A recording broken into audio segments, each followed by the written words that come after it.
너무도 아름답고 젊은 후배님들 안녕하세요. 여러분들만큼이나 아름답고 포근한 오늘 여러분들 행복하십니까? 제 느낌에 그렇지 않은 분들의 표정도 아주 간간히 보이네요. 아침마다 아무리 깔끔한 하루를 살고자 다짐하고 철저히 준비하며 시작하곤 하지만 예상하지 못하는 일은 늘 우리를 곤란하게 하고 또 이런 당황스러움은 고스란히 스트레스라는 형태로 우리 몸과 마음을 둘러쌉니다. 스트레스가 우리에게 결코 유익하지 않다는 것을 알면서도 우리는 그것을 늘 메고 다니는 백팩처럼 장착하고 다니고 있는지도 모르겠습니다. 그런데 우리가 좀 경계할 필요는 있는 것 같습니다. 아래 자료는 한때 테드 강연을 했던 스탠포드 교수 켈리 맥고니걸의 영상을 참고한 내용입니다. 미국 위스콘신 대학의 한 연구에 의하면 스트레스를 받은 사람들의 사망률이 그렇지 않은 사람에 비해서 무려 43%나 높다는 결과가 나왔습니다. 슬픈 소식이죠. 그런데 너무 놀라지 마십시오. 스트레스를 받는 모든 사람들의 사망 치사율이 높아지는 것은 아니라고 합니다. 같은 스트레스를 받아도 그에 대한 반응과 마음가짐은 모두 다르기 때문에 그거에 따라서 상황도 달라질 수 있다는 것이죠. 뷔페 바에 음식을 가지러 갔습니다. 내 앞에 특정 음식이 똑 떨어졌네요. 에이, 조금 빨리 올걸. 저 사람이 새치기해서 그래. 하며 속상해하는 사람이 있는가 하면 이제 곧 따뜻한 새 음식이 리필되겠구나. 내가 1등으로 먹어야지 하면서 담담히 받아들이는 분도 계시죠. 스트레스 자체가 그 사람을 안 건강하게 만드는 것이 아니고요. 스트레스 때문에 내가 안 건강해지겠구나 라는 염려가 오히려 건강을 위협하는 주범이라는 연구가 이전에 나온 바 있습니다. 이것은 스트레스 빌립이라고 해서 스트레스가 나의 건강에 부정적 영향을 준다는 신념 정도로 번역할까요? 다른 유병률과 비교한 내용이 있습니다. 미국 질병통제예방센터, 보통 CDC라고 부르는데요. 여기에서 한 10년쯤 됐습니다만 그 통계를 보면 단연 1위는 심장질환, 그리고 2위는 암을 비롯해서 우리가 아는 질병들이 쭉 리스트업되어 있는데요. 그중에 15번째 순위를 차지한 것이 바로 뉴마티티스라고 해서 폐질환을 차지하고 있습니다. 그런데 이게 바로 18,000명 정도를 가리키고 있는데요. 이것을 뛰어넘는 2만 명 정도의 사망을 가리키는 질병이 있습니다. 근데 바로 그 사망 사유가 스트레스 빌립, 즉 스트레스가 건강에 해롭다고 생각하는 믿음이 폐질환을 뛰어넘고 15위의 미국인들의 사망 이유가 된다는 것입니다. 놀랍지 않습니까? 건강 자체가 아니라, 질환 자체가 아니라 질환에 대해서 갖고 있는 부정적 마음 자체가 사망을 유발할 수 있다고 하니 걱정도 되고 또 어떻게 보면 우리에게 주는 의미도 있는 것 같습니다. 자, 그러면 피해갈 수 없다면 친구로 같이 지내야 될 스트레스에 대한 생각을 한번 바꿔볼까요? 오늘 함께 읽으신 빌립보서 본문 말씀은 아무것도 염려하지 말라라는 말로 시작합니다. 즉 어떤 것에서도 스트레스를 받지 말라는 이야기죠. 그것이 가능할까요? 오늘 성서 본문의 이야기에 한번 집중해 보겠습니다. 6절은 이렇게 되어 있습니다. 아무것도 염려하지 말고 모든 일을 오직 기도와 간구로 하고 여러분이 바라는 것을 감사하는 마음으로 하나님께 아뢰십시오. 여러분 지금 대학 캠퍼스를 걸어 다니다 보면 어떤 모습을 자주 볼 수 있습니까? 에어팟을 끼고 스마트폰을 들여다보며 빠르게 걸어가는 학생들, 도서관에서 노트북과 책을 펼쳐놓고 시험 준비에 몰두하는 학생들, 또 카페에서 취업 준비를 위해 자기소개서를 이만큼 쌓아놓고 쓰는 학생들, 하지만 한숨 가득한 얼굴, 우리에게 낯선 풍경이 아닙니다. 혹시 다음과 같은 증상을 경험해 보셨나요?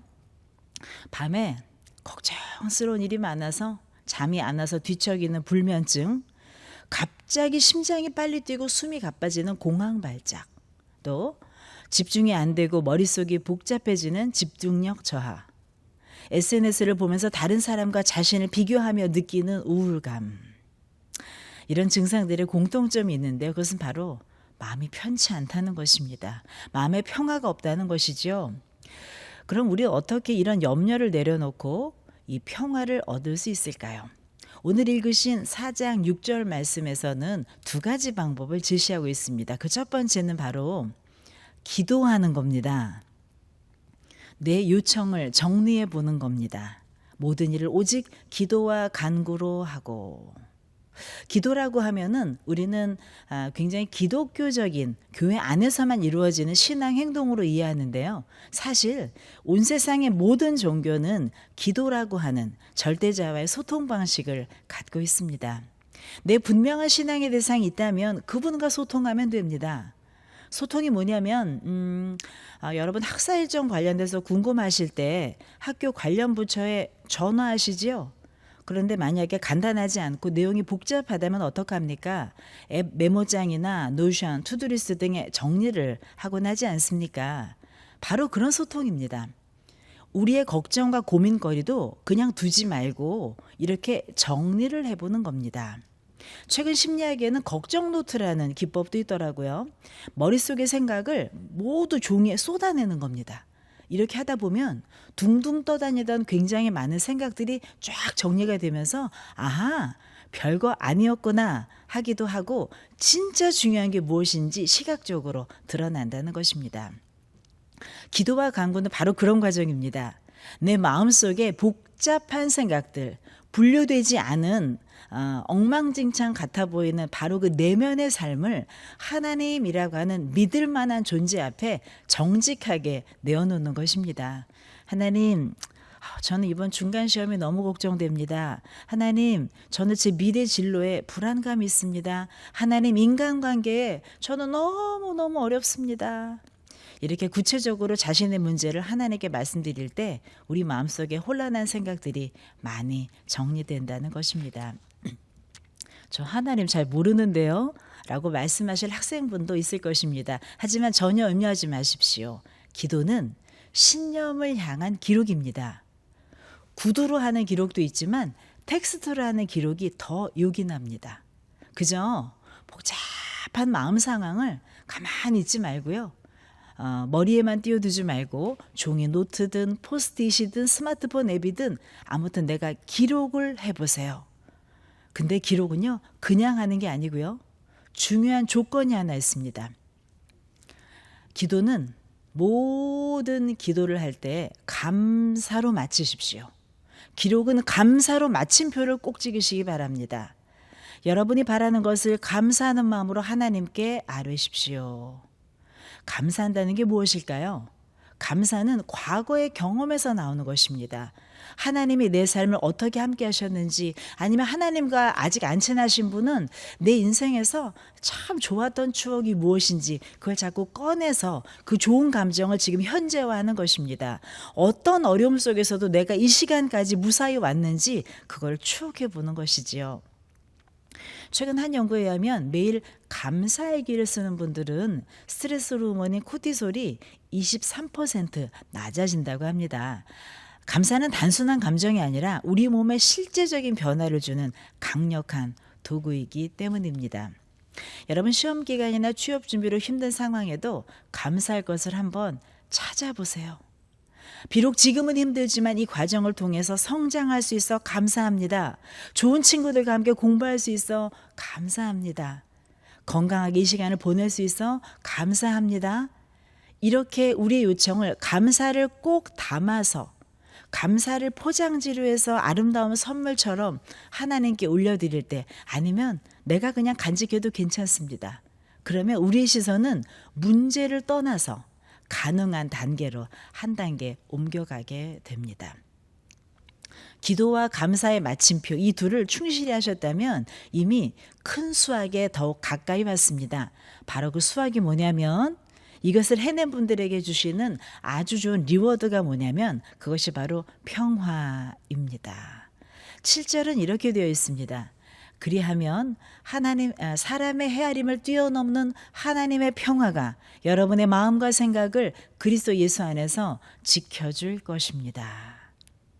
여기서 사람의 헤아림을 뛰어넘는 이라는 표현을 우리 한번 주목해 볼까요?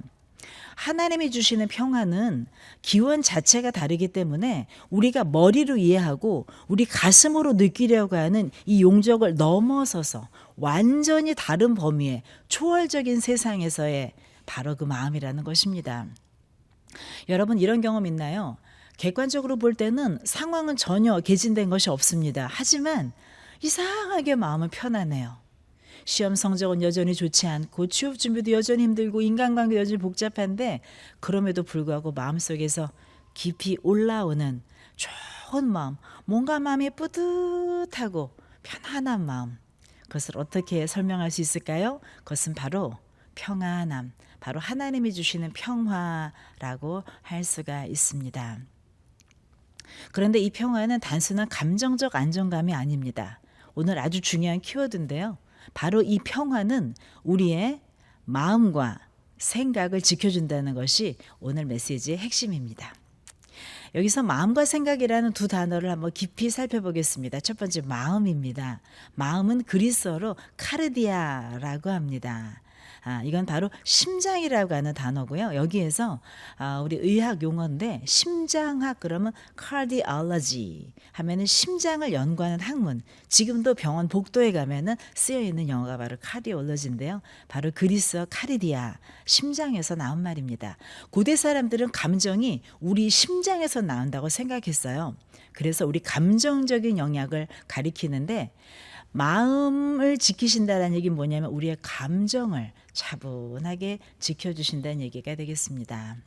우리 옛날 얘기를 좀 한번 해볼게요. 아주 고대 문명을 자랑했던 유명한 민족이 바로 이집트 민족입니다. 지금은 너무 초라한 모습으로 되어 있지만 이전에는 고대 근동에 큰 세계사 구도를 장악하고 모든 문화를 선도했던 곳이 바로 이집트였어요. 이집트에서 발달했던 문화 중에 장례 문화가 있었습니다. 미이라는 잘 들어보셨죠? 그래서 시신이 부패하지 않도록 했던 유명한 바로 그 과학적인 방법들이 이집트 문명에서 비롯이 되었고 그것이 발굴되는 쾌거를 이루기도 했죠. 장례 문화가 독특했는데요. 모든 장례하는 분마다 사자의 서라고 해서 죽은 사람이 가야 되는 길과 고백하는 고백문들이 남아 있습니다. 이집트인들의 죽음의 관념에 의하면 어떻게 하냐면요. 죽음을 딱 경험하고 나서는 오시리스의 법정에 당도합니다. 이게 아주 중요한 곳입니다. 오시리스가 바로 이 법정에서 생전 고인의 죄를 판결하고 그에 따라 천국행과 지옥행을 결정하기 때문입니다. 그런데요, 자 이제 고인은 망자라고 보통 합니다. 망자 오시리스의 법정에서요 재판관이 42명 있고 그리고 사자의 서라고 하는 문서에 쓰여져 있는 고백문 42개를 그 앞에서 고백을 해야만 했습니다. 그런데 그것이 다가 아니고요. 고백을 마치고 나면 아주 중요한 판단의 과정이 있는데요.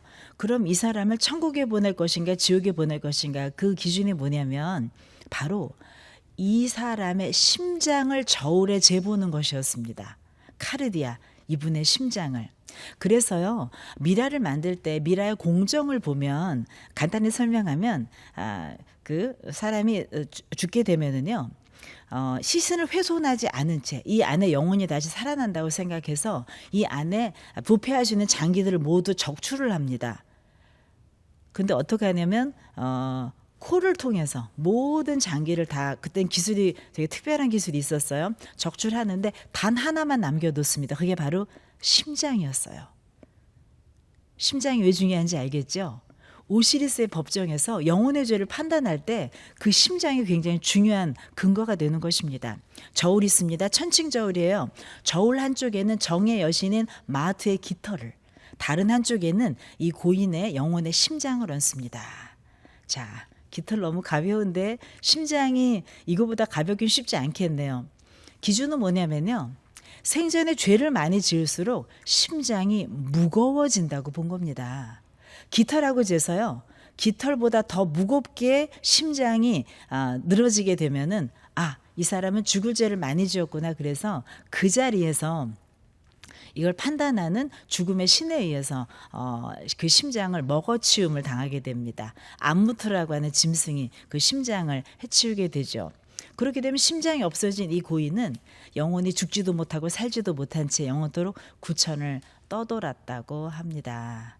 자, 심장은 이렇게 그 사람의 생애와 인생 모든 것을 설명할 수 있는 단어고, 우리는 감정이라고 얘기하지만 아주 중요한 우리의 느낌과 그 이모션에 관련된 것들을 바로 마음이라고 표현했습니다. 자, 그리고 생각이라고 하는 것은 그리스어로 노에마라고 합니다. 이는 지성, 사고, 판단, 우리의 지적인 영역을 가리키는 것이지요. 이 두 영역은 서로 밀접하게 연결되어 있기 때문에 현대 뇌과학에서는 이를 증명해주고 있는데요. 감정과 인지는 서로 영향을 주고받는 관계라는 것입니다. 불안한 감정은 사고력을 약화시키고 부정적 생각은 감정 상태를 악화시킨다는, 그래서 마음과 생각을 함께 유지한다는 것이 아주 중요한데, 오늘 빌립보서 말씀은 사실 이 부분을 함께 얘기해 주고 있어요. 하나님의 평화를 우리가 얻게 되면 마음과 생각이라고 하는 두 영역이 모두 지켜진다는 것이죠. 우리 후배님들 캠퍼스 생활하면서 마음이 복잡해서 생긴 어려운 일들 얼마나 많으세요? 마음이 복잡하면 밥도 먹히지 않죠. 감기도 더 오래 가지요. 사람도 만나기 싫고 살도 빠지지요. 피부도 안 좋아지지요. 감정이 우리를 지배하는 것입니다. 자, 그런데 그 감정이 내가 기도와 간구로 감사함으로 아뢰기만 하면 나의 마음을 지켜주신다고 합니다. 이것만 지켜줘도 얼마나 좋겠어요. 평안합니다. 누가 하나를 복잡하게 해도 내가 흔들릴 필요가 없습니다. 그뿐만 아니라 생각도 지켜주신대요. 수많은 시험, 오늘도 읽어야 될 수많은 자료들 많은데 그 평화만 내게 확보되면 생각까지도 지켜준다는 겁니다. 내가 몇 페이지 외우지 못했던 것, 아니면 내가 A4 한 장 쓰기도 너무너무 힘들었던 것이 바로 마음과 생각이 함께 지켜지면 내 지적인 효율도 높아진다고 하는 것이니 얼마나 이게 중요한 일입니까? 그렇기 때문에 우리에게는 마음과 생각, 이 두 영역을 모두 지켜주는 하나님의 평화, 이것이 아주 중요한 것이지요. 한 대학원생의 이야기를 들은 적이 있습니다. 논문 마감이 임박했는데 자료가 충분히 모이지 않은 거예요. 아마 논문 쓰고 저널 준비한 학생들은 너무나 이 마음을 알 것입니다. 스트레스가 너무너무 가중된 채 있었는데요. 밤낮으로 연구실에 있지만 진전이 없는 것입니다. 그러던 어느 날 이 말씀이 생각난 거예요. 스쳐들었지만 내가 한번 성경이니 하나님 말씀에 내가 한번 도전을 해보리라. 그러고 아무것도 염려하지 말라고 하셨죠. 기도와 간구로 얘기하라고 하셨죠. 그래서 기도, 간구, 그리고 감사까지 마무리합니다. 사실 내가 대학원 올 실력이 안 됐는데 하나님, 내가 대학원 붙여주셔서 감사합니다. 그래서 제가 논문까지 쓰게 됐는데 논문 잘 지켜주실 줄 믿습니다. 1장은 잘 썼는데 2장과 3장이 연결되지 않습니다. 어떻게 하면 좋을까요? 정말 이렇게 세세하게 감사함을 담아서 이 작업을 했을 때 기도 끝나자마자 그 머릿속에 새로운 연구 접근 방법이 떠올랐다는 거예요. 이전에는 한 골목에서 정말 탈출구가 없는 이곳에서 너무너무 헤맸는데 완전 엑싯해서 이전과는 다른 각도에서 문제를 바라보게 되었다는 것이죠. 결국 그분은 기존의 자료를 가지고도 훌륭한 논문을 완성할 수 있었다고 합니다. 이것이야말로 바로 마음과 생각을 지키시는 하나님의 평화가 가져온 결과라는 생각이 듭니다. 말은 참 쉽습니다. 평화를 가지면 마음과 생각을 지켜주신다. 자, 그런데 평화를 누리기 어려운 한계를 한번 생각해 봐요.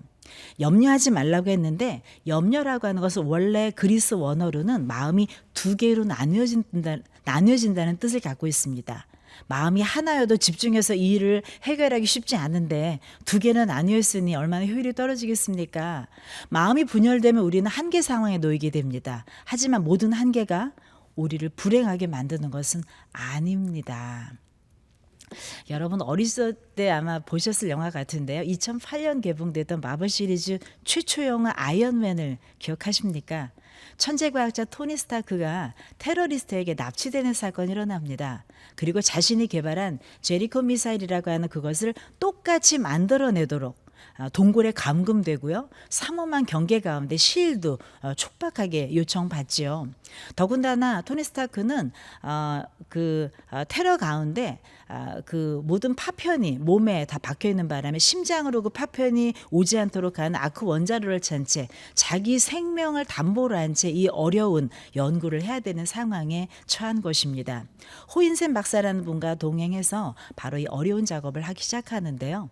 자, 동굴에 갇혀 있습니다. 시간도 사람도 자원도 미사일 쪼가리밖에 없는 바로 이 상황에서 스타크는 어떻게 하냐면요.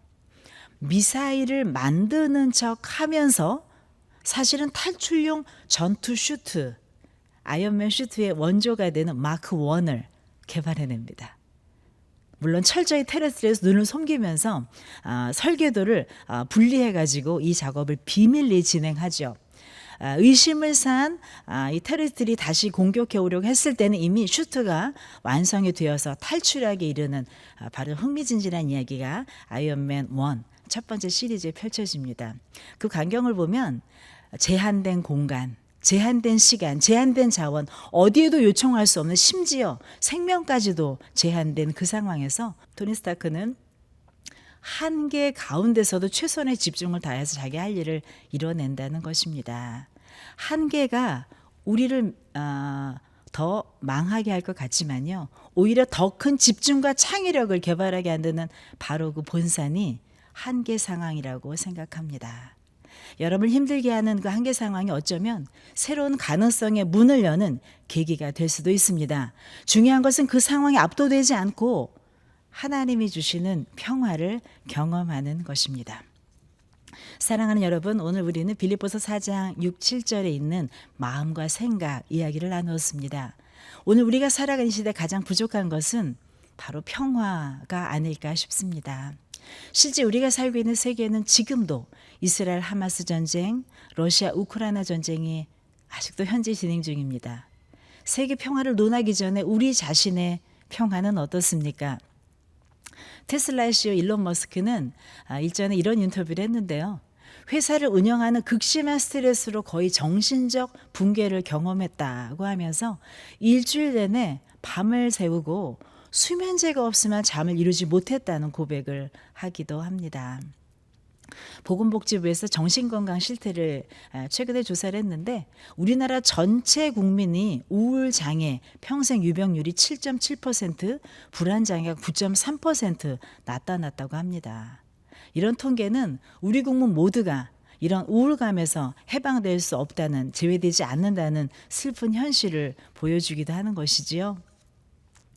우리는 성서 본문을 통해서 평화를 얻는 방법을 오늘 정리해 봤습니다. 염려하지 마십시오. Don't worry. 그리고 기도와 간구로 내 요청을 잘 정리해 봅니다. 믿음이 없으신 분도 그저 메모라도 차분히 해보십시오. 그리고 세 번째, 감사함으로 하나님께 아뢰십시오. 감사를 꼭 마침표로 쓰십시오. 마침표를 쓰지 않는 문장은 완결한 문장이 아니지요. 감사는 지는 것이 아닙니다. 앞으로 다가올 행운을, 좋은 일을 내가 이미 끌어서 믿고 선제적 공격을 하는 것입니다. 그리고 이미 위너가 되는 것입니다. 바로 그런 일을 계속할 때 모든 인간의 헤어림을 뛰어넘는 하나님의 평화가 우리의 마음, 감정, 생각, 지성을 지켜주신다고 합니다. 여러분이 연태대학교 캠퍼스에서 학업과 취업, 인간관계 등으로 바쁘게 살아가시는 동안 이 하나님의 평화가 여러분 안에 충만하기를 바랍니다. 그리고 그 평화가 여러분을 통해 다른 사람들에게도 흘러가기를 소망합니다. 관련된 내용으로 본교 언론홍보 영상학부 김주환 교수님의 내면소통이라는 책이 있습니다. 꼭 읽어보시기를 권합니다. 여러분의 모든 길에 하나님의 평화가 가득하며 Don't worry, be happy하는 일상이 되시기를 바랍니다.